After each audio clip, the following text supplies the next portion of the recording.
Hello friends, welcome to LDK. So இந்த வீடியோவில் என்ன பார்க்க போகிறீங்க அப்படின்னா, இப்போது தமிழில் திருக்குறள் தொடர்பான செய்திகள் அப்படின்னு சொல்லி இருக்குது ஒரு டாபிக். ஸோ அது வந்து பார்த்திங்கன்னா திருக்குறளை பற்றி ஃபுல் டீட்டெயில்ஸை நீங்கள் படிச்சிடுவீங்க. ஓகேங்களா? ஸோ எத்தனை அதிகாரங்கள் இருக்குது, எத்தனை இயல்கள் இருக்குது, இது எல்லாத்தையும் படிச்சிடுவீங்க. பேசிக் டீட்டெயில்ஸ் எல்லாத்தையும் படிச்சிடுவீங்க. இதே அந்த 20 அதிகாரம் கொடுத்துருக்காங்கல்ல, ஸோ இந்த 20 அதிகாரத்தில் எப்படி கொஸ்டின்ஸ் கேட்கலாம் அப்படிங்கிறதுக்கு என்னென்ன வாய்ப்புகள் இருக்குது அப்படிங்கிறத நான் சொல்கிறேன்.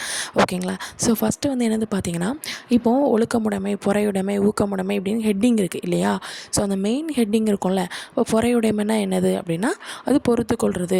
ஸோ இந்த மாதிரி அந்த ஹெட்டிங்க்கான மீனிங்கை படித்து வச்சுக்கோங்க. ஸோ அதுக்கப்புறம் என்ன திருக்குறள் படிக்கிறீங்களோ அந்த திருக்குறளுக்கான மீனிங், ஃபுல் மீனிங் படிச்சுக்கோங்க. ஓகேங்களா? ஸோ அதுக்கப்புறம் அதில் இருக்கக்கூடிய வேர்டு இருக்கும்ல, அந்த ஒவ்வொரு வேர்டுக்கான இப்போ ஊக்கம், இப்போ வந்து ஃபார் எக்ஸாம்பிள் ஒழுக்கம் விழுப்பம் தரலாம், ஒழுக்கம் உயிரினும் ஓம்பப்படும் அப்படின்னு சொல்லியிருக்கு. ஓகேங்களா? விழுப்பம் அப்படின்னா என்னது, ஒழுக்கம் விழுப்பம்னா என்னது, விழுப்பம்னா சிறப்பு. ஸோ அப்போ அந்த சிறப்பு அந்த மீனிங், அந்த விழுப்பத்துக்கான மீனிங்கையும் நீங்கள் படித்து வச்சுக்கோங்க. ஸோ அதுக்கப்புறம் பார்த்திங்கன்னா இலக்கண குறிப்பு. ஸோ இலக்கண குறிப்பு என்ன பண்ணுங்கள் அப்படின்னா படித்து வச்சுக்கோங்க. ஓகேங்களா? ஸோ நெக்ஸ்ட்டு வந்து பார்த்திங்கன்னா, இப்போது திருக்குறளில் பாதி திருக்குறள் கொடுத்து அந்த பக்கம் மீதி திருக்குறள் கொடுத்துருவாங்க. ஸோ அப்போ வந்து மேட்ச் பண்ணுற மாதிரி கேட்பாங்க. ஸோ அந்த மாதிரி நீங்கள் ஃபுல்லாக படிச்சுக்கோங்க. அதனால் திருக்குறளையும் ஃபுல்லாக நீங்கள் படிச்சுக்கோங்க. ஓகேங்களா?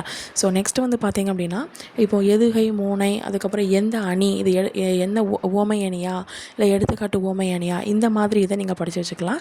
ஸோ அதுக்கப்புறம் டேஷ் மாதிரி போட்டு, இப்போ வந்து ஒழுக்கம் டேஷ் தரலாம், அப்புறம் என்ன வரும் சென்டரில். ஸோ அந்த மாதிரி நீங்கள் என்ன பண்ணலாம், படிச்சுக்கலாம். ஓகேங்களா? ஸோ டேஷ் போட்டு அப்படி கூட கொஸ்டின் கேட்கலாம். ஸோ அதுக்கப்புறம் என்ன, அந்த திருக்குறளோட அடியை வந்து சேஞ்ச் பண்ணி உங்களுக்கு கொஸ்டின் கேட்கலாம். ஓகேங்களா?